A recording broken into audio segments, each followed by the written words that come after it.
আপনি যখন এটা বিশ্বাস করবেন আপনার রবের নাম এবং গুণ রয়েছে, সুন্দর সুন্দর নাম এবং গুণ রয়েছে, তখন আপনি গুনাহতে লিপ্ত হলে আপনি নিরাশ হয়ে যাবেন না। আকীদা যদি কোনো কারো বিনষ্ট হয়, জান্নাতে যাওয়ার সুযোগ তার থাকে না। আরেক গোষ্ঠীর কাছে বেদাত নিজেই যেন সুন্নাহ হয়ে গেছে, বেদাতটাকে তারা সুন্নাহ বলে চালু করে দেয়। কেউ যদি কোনো বেদাতটা না করে, তার বিরুদ্ধে ঘোষণা আসে অমুকের দালাল বা অমুকের দালাল, ইহুদির দালাল বা অমুকের দালাল বলে তার বিরুদ্ধে সেটা তারা প্রচার প্রসারে তারা লিপ্ত থাকে। মুসলিম সমাজ আজ শতদা বিভক্ত। জালেমরা যেন ভুলে না যায় যে আল্লাহ তাআলা তাদের সম্পর্কে গাফেল, বরং আল্লাহ তো দেরি সময় দিচ্ছেন, এক সময় তিনি ঠিকই পাকড়াও করবেন, এইটা যেন ভুলে না যায়। আপনি যখন রাতের অন্ধকারে উঠবেন শেষ রাত্রিতে, আপনি যখন জানবেন আমার রব নিকটতম আসমানে নেমে এসেছেন, সেই সময় আপনি দোয়া করবেন এবং সেই সময় আপনি বুঝবেন তিনি আপনাকে ডাকছেন, হাল মিন মুস্তাগফিরিন ফাগফির লাহ। এমন কেউ কি আছে যে আমার কাছে ক্ষমা চাইবে, আমি তাকে ক্ষমা করে দেব? এমন কেউ কি আছে যে আমার কাছে দোয়া করবে, আমি তার দোয়া কবুল করব? এমন কেউ কি আছে যে আমার কাছে কিছু চাইবে, আমি তাকে তা প্রদান করব?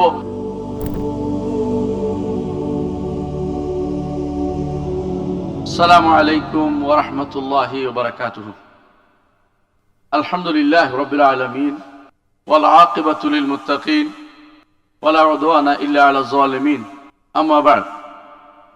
আলহামদুলিল্লাহ, দাওয়াতুস সুন্নাহ কনফারেন্স 2025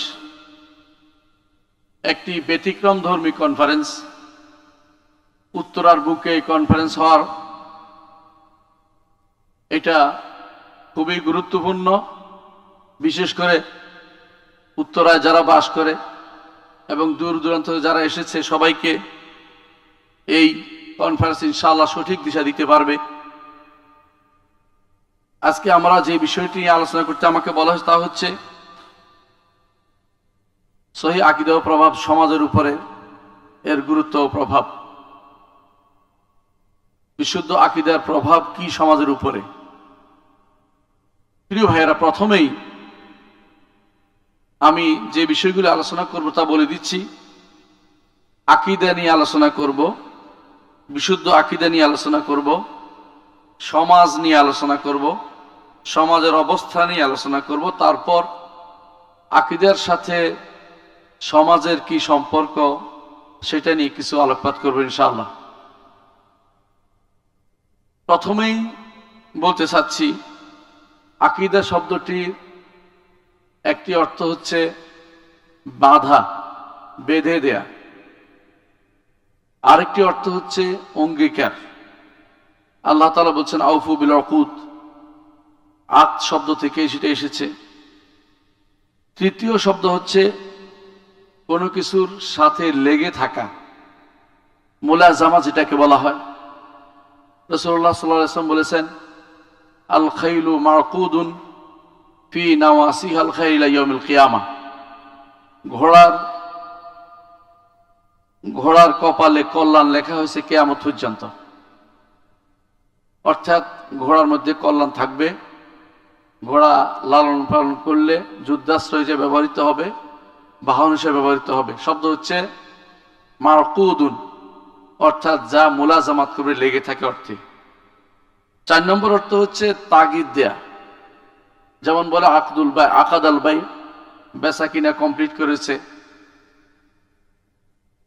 এই শব্দ 4টা অর্থ, মূল অর্থ হচ্ছে এটাই যে আকীদা কোনো কিছুর মানুষের অন্তরের মধ্যে লেগে থাকে। এই জন্য পরিভাষায় আকীদা হচ্ছে আল হুকমুদ যাহনি আল জাযিম, দৃঢ়ভাবে অন্তরের মধ্যে কোনো কিছুকে প্রতিস্থাপন করার নাম আকীদা। অথবা দৃঢ়ভাবে কোনো কিছুকে বিশ্বাস করে রাখার নাম হচ্ছে আকীদা।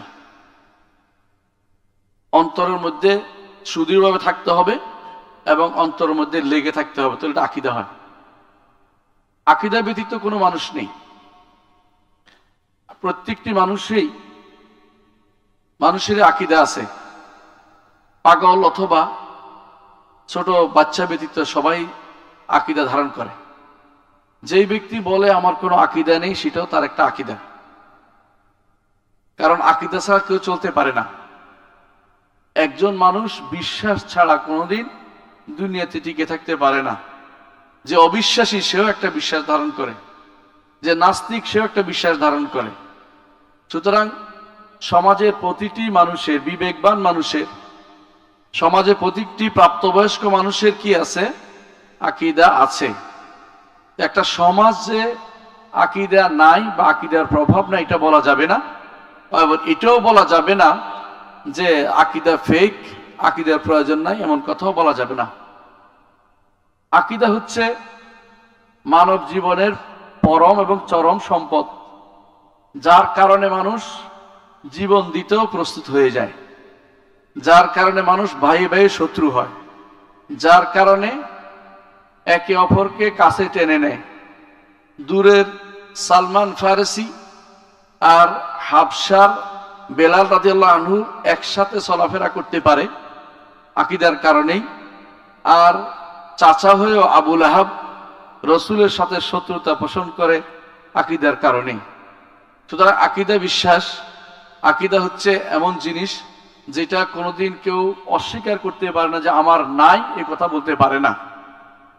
এটা কেউ বললে সে শুধু হয় বাগাড়ম্বর করেছে, না জেনে কথা বলেছে। সে কখনো সুস্থ মস্তিষ্কে এ কথা বলতে পারে না যে আমার আকীদা বিশ্বাস নেই। যদি বলে যে আমার আকীদা নেই, তো বিশ্বাস বলবে তার অন্তরে কোনো না কোনো কিছু আছে যেটা সে ধারণ করে আছে। আমরা বলে থাকি যে আমার অন্তরের বিশ্বাসের অর্থ হচ্ছে আমার অন্তরে একটা জিনিস নিহিত আছে। সুতরাং আকীদা হচ্ছে এমন জিনিস যা আমার অন্তরে আমি ধারণ করে বসে আছি। আমি বিশ্বাস করি যে আল্লাহ আছেন এবং তিনি আরশের উপরে আছেন। অন্য ধর্মের কেউ বিশ্বাস করতে পারে যে আল্লাহ সর্বত্র বিরাজমান।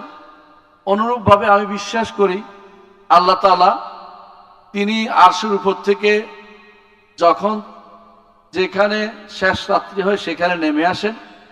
অন্য কেউ সেটা বিশ্বাস নাও করতে পারে, তার আকীদা সেটা নাও থাকতে পারে, কিন্তু আকীদা কিন্তু থাকে। প্রতিটি মানুষের আকীদা অবশ্যই আছে। আকীদা থাকলেই গ্রহণযোগ্য হয় না, আকীদাটা শুদ্ধ হইতে হয়। আকীদা শুদ্ধ কিভাবে হবে? আকীদা শুদ্ধ হয় দুটি জিনিস পূর্ণ হলে। এক নম্বর হচ্ছে উৎসটা যদি শুদ্ধ হয়, দুই নম্বর হচ্ছে বাহকরা যদি বিশুদ্ধ হয়। দুই জিনিস পিওর পাওয়া যেতে হলে ইসলাম ছাড়া অন্য কোনো দিনে আপনি সেটা পাবেন না। আমাদের উৎস শুদ্ধ, কোরআন নিজেই ঘোষণা করছে লা রাইবা ফিহি, আর হাদিস আল্লাহ তাআলা হেফাজত করেছেন। সুতরাং আমাদের উৎস, আকীদার উৎস শুদ্ধ। আর আমাদের যারা বাহক আছেন তারাও বিশুদ্ধ। আমাদের আকীদার বাহক হচ্ছেন নবীগণ, রাসূলগণ। সুতরাং এখানেও কোনো দ্বিমত করার সুযোগ নাই যে আকীদা তো সবাই গ্রহণ করে, কারটা গ্রহণ করব।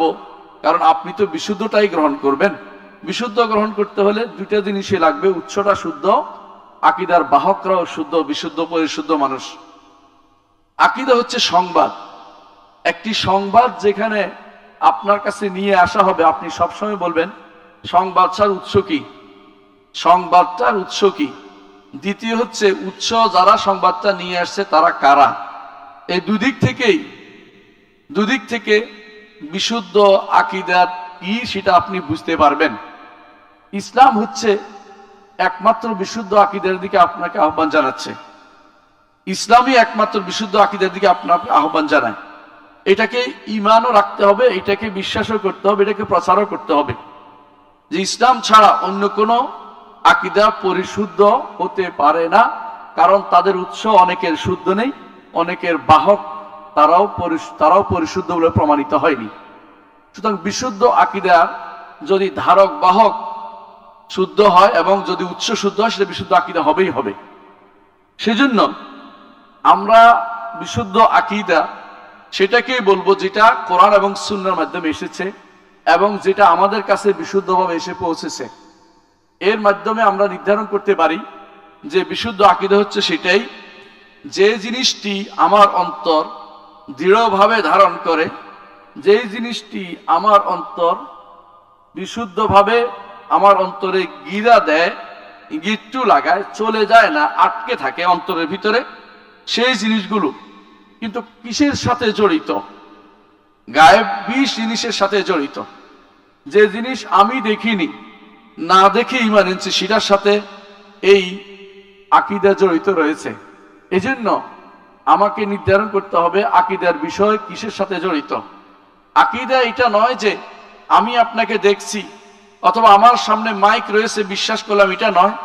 আকীদার বিশ্বাসটা হচ্ছে গায়েবী বিশ্বাস, আর সেটা হচ্ছে শুধুমাত্র রব্বুল আলামিনের সাথে জড়িত।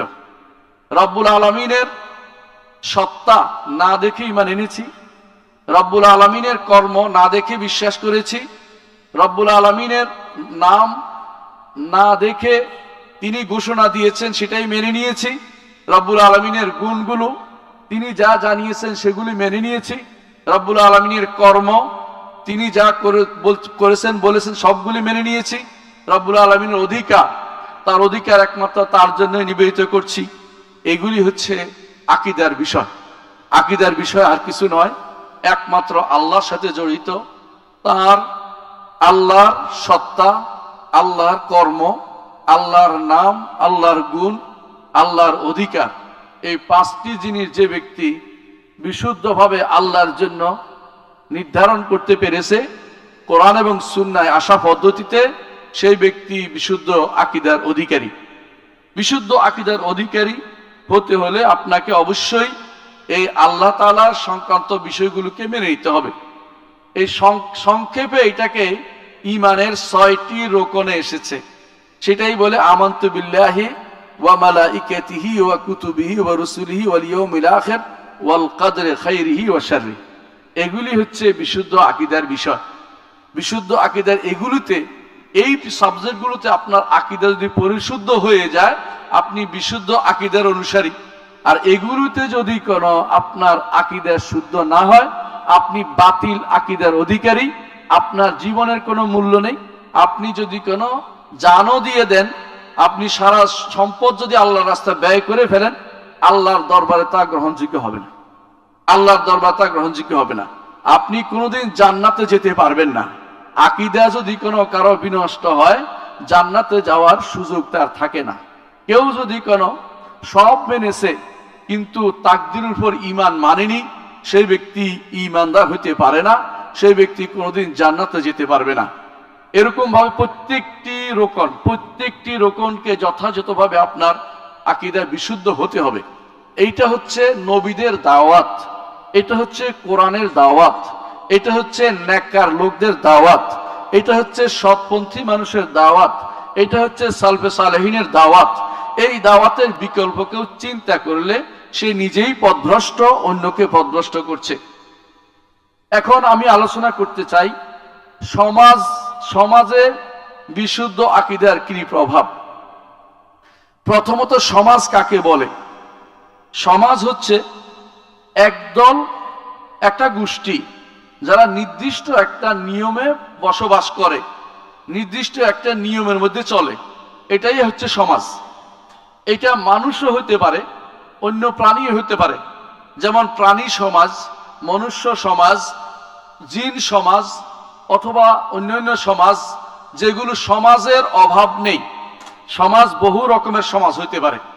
আমরা যেই সমাজটির কথা আলোচনা করতে চাই তা হচ্ছে মানুষ এবং জিন সমাজ। এদের জন্য আল্লাহ তাআলা আকীদাকে, বিশ্বাসকে নির্ধারণ করার জন্য স্বাধীনতা দিয়েছেন। অন্য কাউকে স্বাধীনতা দেননি। তারা ইন কুল্লু মান ফিস সামাওয়াতি ওয়াল আরদি ইল্লা আতির রহমানি আবদা, সবাই আল্লাহর দাস হতে বাধ্য, আল্লাহর দাসত্ব সবাই প্রকাশ করে। তুসাব্বিহু লাহুস সামাওয়াতুস সাব'উ, আসমান জমিন সহ সবকিছু আল্লাহ তাআলার জন্য তাসবিহ পাঠ করে। ওয়ালাকিন লা তাফকাহুনা তাসবিহাহুম, তোমরা তাদের তাসবিহ বুঝো না।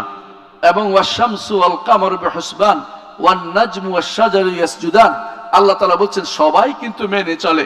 আকীদার বাধ্যবাধকতা এই জন্য শুধু জিন এবং মানুষের জন্য রয়েছে, অন্যরা যারা ফেরেশতা আছে তারা এর মধ্যেই জীবন যাপন করে, বিকল্পটি তাদের মধ্যে আসে না। লা ইয়াসুনাল্লাহ মা আমারাহুম ওয়া ইয়াফআলুনা মা ইউমারুন, আল্লাহ যা নির্দেশ দিয়েছে সেটাই তারা পালন করে এবং আল্লাহ তাআলার অবাধ্য তারা হতে জানে না, অবাধ্য হয় না। তাদেরকে আল্লাহ তাআলা অবাধ্যতার মাদ্দা তাদের ভিতরে দেননি, তাদের মধ্যে এটা দেননি। মানুষ এবং জিনকে স্বাধীনতা দিয়েছেন গ্রহণ করার বিশ্বাসের, সেই জন্য তাদের জন্য জান্নাতও রেখেছেন, তাদের জন্য জান্নাতও রেখেছেন, তাদের জন্য জাহান্নামও রেখেছেন। জান্নাত যেমন রেখেছেন বিশুদ্ধ আকীদার জন্য, জাহান্নাম রেখেছেন অশুদ্ধ আকীদার জন্য। শুধু এই সমাজে যারা বাস করে, যাদের কথা বলছিলাম আমি, আপনি, একদল গোষ্ঠী যারা বাস করে, এদেরকে বলা হয় শিব মুগলাক, অর্থাৎ এরকম একটি জাত সমাজ যার ভিতরে অন্যরা প্রবেশ করতে চাইলে তারা নিবে না, তারা বলবে এরা আলাদা সমাজ, এরা আলাদা সমাজ। এইটাকে বলা হয় কোনো রকম একটা ক্লোজড একটা সমাজ, একটা মানুষ, একটা জনগোষ্ঠী, এরাই হচ্ছে সমাজ। এদের মধ্যে হতে পারে কেউ আলেম, এদের মধ্যে হতে পারে কেউ গবেষক, এদের মধ্যে হতে পারে কেউ শিকারী, এদের মধ্যে হতে পারে কেউ ক্ষেত খামার করে, কেউ বা রিক্সা চালায়, কেউ বা বিভিন্ন শিল্প কারখানা গড়ে তোলে। এরা সবাই কিন্তু মনুষ্য সমাজের একটি অংশ, প্রত্যেকেই মনুষ্য সমাজের একটা অংশ। এদের প্রত্যেকে আবার ভিন্ন ভিন্ন অংশও থাকতে পারে, কিন্তু আমরা যে উদ্দেশ্য নিচ্ছি যে পুরো মুসলিম সমাজের উপরে, মনুষ্য সমাজের যে উপরে আকীদার কি প্রভাব হতে পারে। ইসলাম আমাদেরকে জানিয়েছে যে আমরা পুরুষ এবং নারী উভয়ে মিলে একটা সমাজ, উভয় সমাজ, আর উভয়ের জন্যই আল্লাহ তাআলাকে মেনে চলা জরুরি। উভয়ের মধ্যে শ্রেষ্ঠ ওই ব্যক্তি যে ব্যক্তি আকীদাটা বিশুদ্ধ এবং তাকওয়ার অধিকারী হতে পেরেছে। আল্লাহ তাআলা বলছেন, ইয়া আইয়ুহান নাস, হে মানুষেরা, ইন্না খলাকনাকুম মিন যাকারি ওয়া উনসা, আমরা তোমাদেরকে সৃষ্টি করেছি একজন নারী থেকে, একজন পুরুষ থেকে। ওয়া জাআলনাকুম শুউবান ওয়া কাবাইলা লিতাআরাফু, তোমাদেরকে করেছি শুউব, অর্থাৎ অনারব যারা তাদেরকে শুউব বলা হয়, ওয়া কাবাইল এবং গোত্র, এদেরকে করেছি এইভাবে ভাগ করে দিয়েছি লিতাআরাফু, যাতে একে অপরের মধ্যে তোমরা পরিচিতি লাভ করতে পারো। পরিচিতি লাভের জন্য এই বংশ ওই বংশ, এই পার্থক্য করা হচ্ছে, কিন্তু তাআসসুবের জন্য নয়, যে আরবদের জন্য বা আজমদের জন্য, অনারবদের জন্য, অথবা ওই শেকিলদি বা কারকান্দির জন্য নয়, অর্থাৎ বিশেষ কোনো গোত্রের পরিচিতি এই জন্য নয়। মর্যাদা হচ্ছে একমাত্র তাকওয়ার মাধ্যমে নির্ধারিত হবে। এখন তাকওয়া যদি কারো থাকতে হয় তাহলে আকীদাটা বিশুদ্ধ হতেই হবে। যদি সম্মানিত হতে হয় আপনাকে আল্লাহর কাছে, জগতের মানুষের কাছে, বিবেকবানদের কাছে, যদি কোনো আপনি নিজেকে সম্মানিত করতে চান, আপনাকে আপনার আকীদাকে বিশুদ্ধ করতে হবে। সম্মানিত উপস্থিতি, আমাদের বর্তমান সমাজের কিছু চিত্র তুলে ধরছি, তারপর প্রভাব উল্লেখ করব, আকীদার প্রভাব। আমাদের বর্তমান সমাজ দুভাবে বিভক্ত। সমাজ একদিকে নিঃশেষ হওয়ার পথে। নিঃশেষ হয়েছে কিভাবে? তাদের মধ্যে অধিকাংশই মুসলিম হয়েছে, তাদের জন্মসূত্রে মুসলিম বলে। আমাদের যে সমাজটা আমরা বাস করি, মুসলিম সমাজে অধিকাংশই মুসলিম হয়েছে, তারা পিতামাতা মুসলিম ছিল বলে মুসলিম হয়েছে। আরেক গোষ্ঠী মুসলিম হয়েছে কারণ তাদের ভোটার লিস্টে মুসলিম নামটি আছে, সেই জন্য মুসলিম হয়ে গেছে, অথবা জন্মসূত্রে মুসলিম বলা যেতে পারে। এই হিসাবে ওয়ারিশ সূত্রে মুসলিম, অথবা কেউ বা তাদের ভোটার লিস্টের মুসলিম, এই অবস্থায় তারা আছে। এদের অধিকাংশই দিন সম্পর্কে জানে না, অধিকাংশই দুনিয়ার অনেক কিছু জানে। আল্লাহ যা বলেছেন সেটাই সত্য। তিনি বলেছেন, ইয়ালামুনা যাহিরা মিনাল হায়াতিদ দুনিয়া ওয়া হুম আনিল আখিরাতি হুম গাফিলুন। দুনিয়ার জীবনের যে প্রকাশ্য যে প্রকাশ্য দিক রয়েছে, এটা এরা ভালোই জানে, কিন্তু আখিরাত সম্পর্কে তারা গাফেল। এর অর্থ হচ্ছে দুনিয়ার জীবনকে তারা জানলেও আখিরাত সম্পর্কে তারা জানে না। এটাই হচ্ছে বর্তমান চরিত্রের, বর্তমান সমাজের একটি চিত্র। তারা আখিরাতকে ভুলে বসে আছে। এদের মধ্যে কেউ পুরোপুরি নাস্তিক, এদের মধ্যে কেউ হাফ নাস্তিক, এদের মধ্যে কেউ নাস্তিক না আস্তিক হলেও তারা আস্তিকতাকেই তাদের দিন মনে করে বসেছে। আস্তিক হলেই মনে করে বসেছে যে এর মাধ্যমে বুঝি মুক্তি পাওয়া যাবে। না, এ শুধু আস্তিকতা দিয়ে আল্লাহর দরবারে কোনো মুক্তি পাওয়ার আশা আপনার আমার কারো থাকবে না। আস্তিকতাই কোনো আমাদের উদ্দেশ্য না, ঈমান পরিপূর্ণ থাকাটাই উদ্দেশ্য। এটা হচ্ছে বর্তমান সমাজের একটা গোষ্ঠীর অবস্থান, যারা মৌলিক বিষয়ে তারা ইনহেলাল অবস্থায় আছে, ভালো অবস্থায় নেই, যে যেমনে পারছে এমনি আকীদা বিশ্বাস গ্রহণ করে বসে আছে। আরেকটি গোষ্ঠী আছে যাদের উদ্দেশ্যই খারাপ, মুসলিম সমাজে বাস করে কিন্তু তারা মুসলিমদের বিরুদ্ধে কাজ করে, মুসলিম ইসলামের বিরুদ্ধে কাজ করে। এরকম লোকের অভাব নেই আমাদের সমাজে। আমাদের সমাজে আরেকটি গোষ্ঠী আছে বেদাত নিয়ে চলাফেরা করে। এদের কাছে বেদাত এদের কারো কাছে বেদাত হাসানা সাইয়্যা ভাগ করা। এদের আরেক গোষ্ঠীর কাছে বেদাত নিজেই যেন সুন্নাহ হয়ে গেছে, বেদাতটাকে তারা সুন্নাহ বলে চালু করে দেয়। কেউ যদি কোনো বেদাতটা না করে তার বিরুদ্ধে ঘোষণা আসে অমুকের দালাল বা অমুকের দালাল, ইহুদির দালাল বা অমুকের দালাল বলে তার বিরুদ্ধে সেটা তারা প্রচার প্রসারে তারা লিপ্ত থাকে। আরেকটি গোষ্ঠী আছে যারা হক এবং বাতিলের মধ্যে পার্থক্য করতে পারে না, পার্থক্য করতেও চায় না। মুসলিম সমাজ আজ শতদা বিভক্ত। এই সমাজের মধ্যে আকীদার কত প্রয়োজন আপনি আমি সহজে বুঝতে পারি। এই সমাজের সবচেয়ে বেশি প্রয়োজন সেটা হচ্ছে কালিমাতু লা ইলাহা ইল্লাল্লাহ এবং কালিমাতু মুহাম্মাদুর রাসূলুল্লাহ। এই দুটি জিনিসকে যথাযথ পরিচয় করিয়ে তোলা। এরকম একটি সমাজ বা তার চেয়েও খারাপ একটি সমাজে আল্লাহ তাআলা তার নবী মুহাম্মদকে পাঠিয়েছেন। তিনি সেখানে যে দাওয়াত দিয়ে শুরু করেছেন সেই দাওয়াতটি এখানে দিতে হবে এবং তাকে রাসূল হিসেবে মেনে আমরা বেদাতকে পরিত্যাগ করতে হবে। এই কাজটি এই সমাজের প্রথম করণীয়। এই সমাজের মধ্যে এইটা যত তাড়াতাড়ি আমাদের আলেম সমাজ বুঝবে, দাওয়াত গোষ্ঠী বুঝবে, আমাদের যারা রাজনীতিবিদ তারা বুঝবে, শাসকরা বুঝবে, সমাজপতিরা বুঝবে, অথবা আমাদের যারা প্রশাসকরা বুঝবে, তত তাড়াতাড়ি তারা উন্নতির দিকে যেতে পারবে, সমাজকে বিশুদ্ধ করতে পারবে, আল্লাহ এবং তার রসুলের পথে পরিচালিত করতে পারবে, আল্লাহর দেয়া পথে চলতে পারবে। সেই পথটি হচ্ছে হাদিহি সাবিলি আদউ ইলাল্লাহ আলা বাসীরাতিন আনা ওয়া মান ইত্তাবা'আনি। প্রিয় ভাইরা, আমরা আগেই বলেছি আকীদার বিষয়গুলো একেবারেই নির্ধারিত। আকীদার বিষয় এমন নয় যে দুনিয়ার সবকিছু না আকীদার বিষয় বানিয়ে দিবেন। কেউ দেখতে পাচ্ছি পৃথিবী গোল না সমতল সেটা নিয়ে আকীদার বিষয় বানিয়ে দিচ্ছেন। যেটা বলছিলাম যে আকীদার বিষয়গুলো নির্ধারিত, আকীদার বিষয়গুলি নির্ধারিত, এগুলোতে বানানোর কমানোর কোনো সুযোগ নেই। এখানে যা আছে সেটাই মানতে হবে, নতুন করে কোনো কিছুকে আকীদার বিষয় বানাইতে পারবেন না।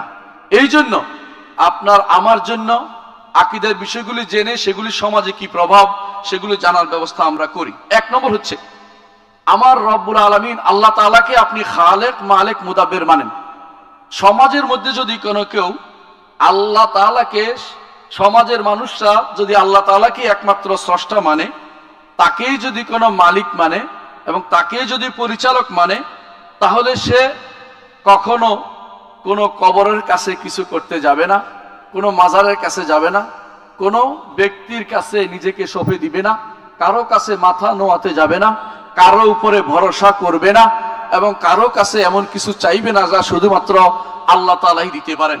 সুতরাং একজন মানুষ স্বাধীন হবে, সে পরাধীন হবে না, ভয়ে থাকবে না। রাস্তা দিয়ে হাঁটার সময় তার মনে হবে না আমার গাড়িটা উল্টে দিতে পারে অমুক কবর, অথবা অমুক মাজার আমাকে নিঃশেষ করে দিতে পারে, এমন কিছু তার মাথার ভিতরে কখনো আসবে না। আপনি যখন এটা বিশ্বাস করবেন আপনার রবের নাম এবং গুণ রয়েছে, সুন্দর সুন্দর নাম এবং গুণ রয়েছে, তখন আপনি গুনাহতে লিপ্ত হলে আপনি নিরাশ হয়ে যাবেন না। আপনি গুনাহতে লিপ্ত হওয়ার ভয় পাবেন। আপনি যখনই কাজ করতে যাবেন তখনই আপনার মনে হবে আমার রব্বুল আলামিন আমাকে দেখছেন, আমি কি হালাল করছি না হারাম করছি, আমি সমাজকে কি বিনষ্ট করছি না সমাজকে সঠিক পথে পরিচালিত করছি, আমার দ্বারা কি সমাজ নষ্ট হচ্ছে কিনা, এই জিনিসগুলো আপনার মাথায় সবসময় আসবে। আপনি তখন হারামের দিকে যেতে পারবেন না। আর যদি অন্যায় করেও বসেন, আপনার মাথায় আসবে আমার রব্বুল আলামিন গফফার, তিনি গফুর, তিনি আফু, তিনি ক্ষমাশীল, তিনি ক্ষমা করে দিবেন, তিনি রহমান, তিনি রহিম, তিনি দয়া করবেন। আপনি নিরাশ হয়ে সমাজের মধ্যে কখনো আত্মহত্যার পথ বেছে নিবেন না। আপনি নিরাশ হয়ে কখনো আপনি মাদক গ্রহণ করবেন না। নিরাশ হয়ে আপনি রাস্তার পাশে বা বিভিন্ন জায়গায় বসে আপনি হেরোইন টানবেন না। আপনি অন্যায় কাজে নিজেকে ধ্বংস করে দিবেন না। আপনি মনে করবেন যে আমি হারিয়েছি, যা কিছু হারাই না কেন আমার রব্বুল আলামিনকে হারাইনি তো, কিছুই হারাইনি। আপনার তখন ফিরে আসার জায়গা সম্পর্কে আপনার উপলব্ধি আসবে। এটা হচ্ছে শুধু একটি দুটি নামের গুণের কথা বলেছি। আল্লাহর প্রত্যেকটি নাম এবং গুণের প্রভাব আমাদের মধ্যে রয়েছে। তিনি রহমান, এই জন্য তার রহমত পেতে হলে আমাদেরকে রহমত পেতে হলে আমাদেরকে সেরকম রহমত দেখাতে হবে বান্দাদের প্রতি, সমাজের মানুষের প্রতি রহমত দেখাতে হবে, সমাজের যে কোনো প্রাণীর প্রতিও আমাদেরকে রহমদিল হতে হবে, কারণ তিনি রহমান। রাসূলুল্লাহ সাল্লাল্লাহু আলাইহি ওয়াসাল্লাম বলেছেন, আর রহমানু আর রাহিমুনা ইয়ারহামুহুমুর রহমান, যারা রাহেম মানুষদেরকে দয়া করে, রহমান তাদের প্রতি দয়া করেন। আল্লাহ তাআলা তার নিজের নাম রেখেছেন জামিল, তিনি পছন্দ করেন জামালকে। আপনি উস্কু খুস্কু চুল নিয়ে থাকবেন না, সুবিন্যস্ত থাকবেন, কারণ আপনি বিশ্বাস করেন আপনার রব হচ্ছে জামিল, সুন্দর। সেভাবে আপনি বেজড় করবেন। যখন আপনি জানবেন আপনার রব হচ্ছেন ফারদুন, তিনি হচ্ছেন ভিতরুন, বেজড়, আপনি বেজড় সংখ্যাকে পছন্দ করবেন। যে আল্লাহ রাসূলুল্লাহ সাল্লাল্লাহু আলাইহি ওয়াসাল্লাম সেটাই বলেছেন, ইন্নাল্লাহ ভিতরুন ইউহিব্বুল ভিতরা। এই কিছু নামের শুধু একটি দুটি নামের কথা বলেছি। আল্লাহর শত নাম, আরো বেশি নাম, আল্লাহর হাজার হাজার গুণ, সবগুলি আমাকে এই দিকে ধাবিত করবে যে আমি আমার রবের পথের দিকে চলি, আমার সমাজটাকে সেই পথে পরিচালিত করি। আপনি যখন রাতের অন্ধকারে উঠবেন শেষ রাত্রিতে, আপনি যখন জানবেন আমার রব নিকটতম আসমানে নেমে এসেছেন, সেই সময় আপনি দোয়া করবেন এবং সেই সময় আপনি বুঝবেন তিনি আপনাকে ডাকছেন, হাল মিন মুস্তাগফিরিন ফাগফির লাহ, এমন কেউ কি আছে যে আমার কাছে ক্ষমা চাইবে, আমি তাকে ক্ষমা করে দেব। এমন কেউ কি আছে যে আমার কাছে দোয়া করবে, আমি তার দোয়া কবুল করব। এমন কেউ কি আছে যে আমার কাছে কিছু চাইবে, আমি তাকে তা প্রদান করব। আপনি সমাজে থেকে সমাজটাকে উন্নত সমাজে পরিণত করতে পারবেন যখন আপনি আল্লাহর নাম সমূহ যথাযথভাবে বুঝতে পারেন। যখন আপনি জানবেন আল্লাহ তাআলা সর্বময় ক্ষমতার অধিকারী, দুনিয়ার শাসকরা যত ক্ষমতার অধিকারী না, আল্লাহ তাআলার ক্ষমতা সকলের চেয়েও বেশি, তখন আপনি মনে রাখবেন আল্লাহ তাআলা বলছেন, ফালা তাহসাবান্নাল্লাহা গাফিলান আম্মা ইয়ামালুয যালিমুন ইন্নামা ইউআখিরুহুম লিয়াউমিন তাশখাসু ফীহিল আবসার। আল্লাহ তাআলা বলছেন জালেমরা যেন ভুলে না যায় যে আল্লাহ তাআলা তাদের সম্পর্কে গাফেল, বরং আল্লাহ তো দেরি সময় দিচ্ছেন, এক সময় তিনি ঠিকই পাকড়াও করবেন, এইটা যেন ভুলে না যায়। আল্লাহর কাদির নামটি, আল্লাহর কাদের নামটি, আল্লাহর কাহার নামটি, আল্লাহর জব্বার নামটি যত বেশি আপনার স্মরণ হবে, সমাজের প্রতিটি মানুষ তখন আল্লাহকে ভয় করবে, আল্লাহকে মেনে চলবে, আল্লাহর বিধানকে মেনে চলবে। আপনি যখন জানবেন বিধান দেওয়ার মালিক আল্লাহ, কারণ এটা তার রুবুবিয়তের অংশ, এটা তার আসমা সিফাতের অংশ।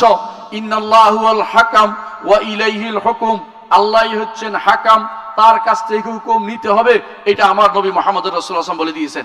সুতরাং আপনি যখন চিন্তা করবেন যে আমি যে বিধান দিয়ে রাষ্ট্র চালাচ্ছি, আমি যে বিধান দিয়ে সমাজ পরিচালনা করছি, আমার এই বিধান তো চলতে পারে না, আমি আল্লাহর বিরুদ্ধে অবস্থান নিয়েছি, আমি যে আল্লাহর বিরুদ্ধে অবস্থান নিয়েছি, তিনি আমাকে এমনি ছেড়ে দিবেন না, তিনি ছাড় দেন তবে ছেড়ে দেন না।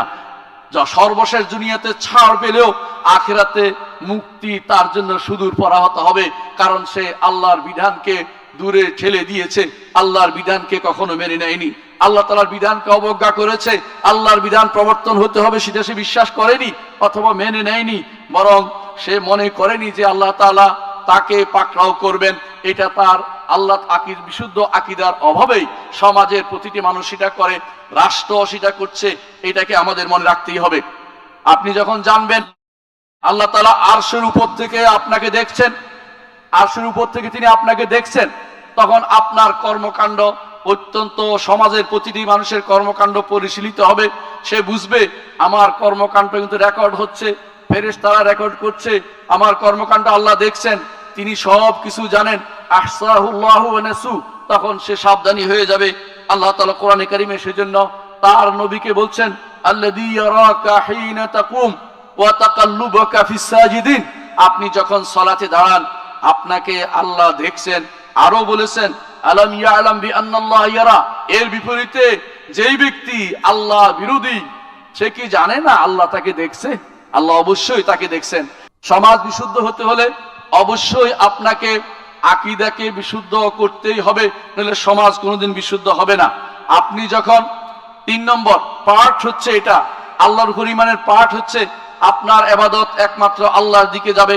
সমাজ যদি কোনো ইবাদতের বিষয়টি আল্লাহর জন্য নির্ধারণ করে দেয়, আল্লাহর জন্য নির্ধারণ করে, প্রত্যেকটি মানুষ যদি মসজিদমুখী হয়, একমাত্র আল্লাহর ইবাদত হয়, শিরিক যদি সেখানে না থাকে, তাহলে আল্লাহ ছাড়া কারোর জন্য জবাই হবে না, আল্লাহ ছাড়া কারোর জন্য কোনো কিছু কর্মকাণ্ড হবে না। মানুষ সারাদিন চিন্তা করবে আল্লাহর সন্তুষ্টির দিকে, সেটাও আমাদের খেয়াল রাখতে হবে। আপনি যখন বিশ্বাস করবেন ফেরেশতারা লিখছে আপনার, সমাজের প্রতিটি মানুষ সাবধান হয়ে যাবে। আপনি যখন বিশ্বাস করবেন যে আল্লাহর কিতাবের উপর ঈমান আনতে হবে, এই কিতাবের মধ্যে আমার সব কিছু রয়েছে, আমার জীবনের মুক্তির জন্য যত কিছু দরকার আল্লাহর কিতাবের মধ্যে রয়েছে, আমার সমাজে তখন আল্লাহর কিতাব পাঠনের ব্যবস্থা হবে।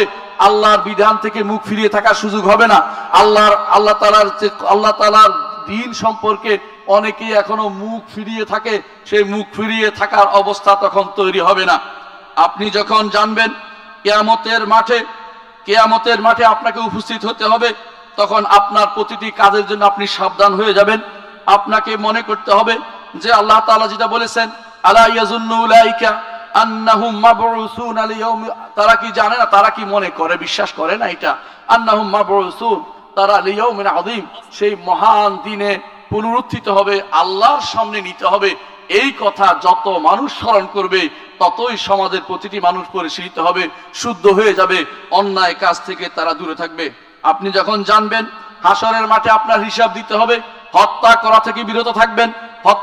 হত্যা করার নিয়ে আপনি বুঝবেন এটা হাসরের মাঠে বলা হয়েছে যে তাকে হত্যা করা হয়েছে তার মাথাটা নিয়ে হাজির হবে এবং সে বলবে, ইয়া রব সাল হাযা লিমা কাতালানি, এই লোককে জিজ্ঞাসা করুন কেন সে আমাকে হত্যা করেছে।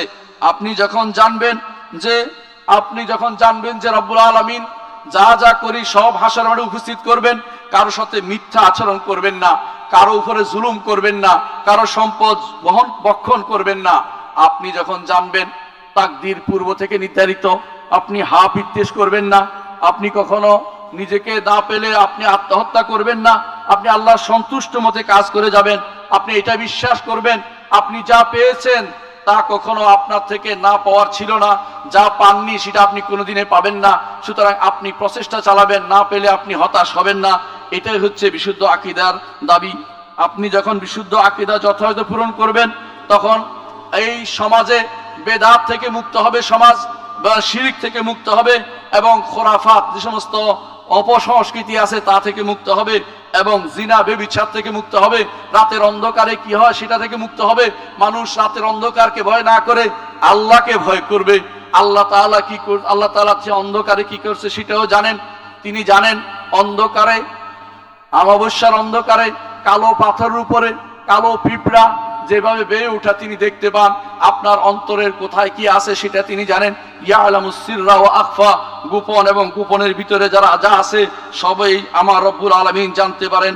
সুতরাং যদি কোনো আকীদা ও মানহাজ বিশুদ্ধ হয়, আপনার সমাজ বিশুদ্ধ হবে, আপনার রাষ্ট্র সঠিকভাবে চলবে, আপনার পারিবারিক জীবন সুন্দরভাবে চলবে। এই বিষয়টি যত তাড়াতাড়ি আমরা বুঝতে পারবো ততই আমাদের লাভ রয়েছে। এই আকীদা বিশ্বাসের উপর ভিত্তি করে যেই সমাজ প্রতিষ্ঠিত হয়েছিল, সেই সমাজ শান্তি আমাদেরকে দেখিয়ে দিয়েছে। যেই সমাজে মুহাম্মদুর রাসূলুল্লাহ সাল্লাল্লাহু আলাইহি ওয়াসাল্লাম ছিলেন প্রধান, যেই সমাজে আবু বকর ছিলেন প্রধান, যেই সমাজে ওমর ছিলেন প্রধান, যেই সমাজে উসমান ছিলেন প্রধান এবং আলী রাদিয়াল্লাহু আনহু প্রধান ছিলেন, এবং সেই সমাজে আমাদের সালাফরা চলে গেছেন, সেই সমাজে শান্তি আর অনাবিল শান্তি ছিল। সুতরাং সেই শান্তি ফিরিয়ে আনতে হলে আপনাকে আমাকে বিশুদ্ধ আকীদা ছাড়া, বিশুদ্ধ আকীদার দিকে ফেরা ছাড়া আর কোনো পথ আমরা দেখতে পাই না। আমাদের দিকে, আমাদের আল্লাহর দিকে ফিরে আসুন, আল্লাহর দিকে ফিরে আসুন এবং বিশুদ্ধ আকীদার দিকে ফিরে আসুন। এই আহ্বান রেখে আমি আমার বক্তব্য শেষ করছি। সুবহানাকাল্লাহু ওয়া বিহামদিকা আশহাদু আল্লা ইলাহা ইল্লা আনতা আস্তাগফিরুকা ওয়া আতুবু ইলাইক। আসসালামু আলাইকুম ওয়া রাহমাতুল্লাহি ওয়া বারাকাতুহু।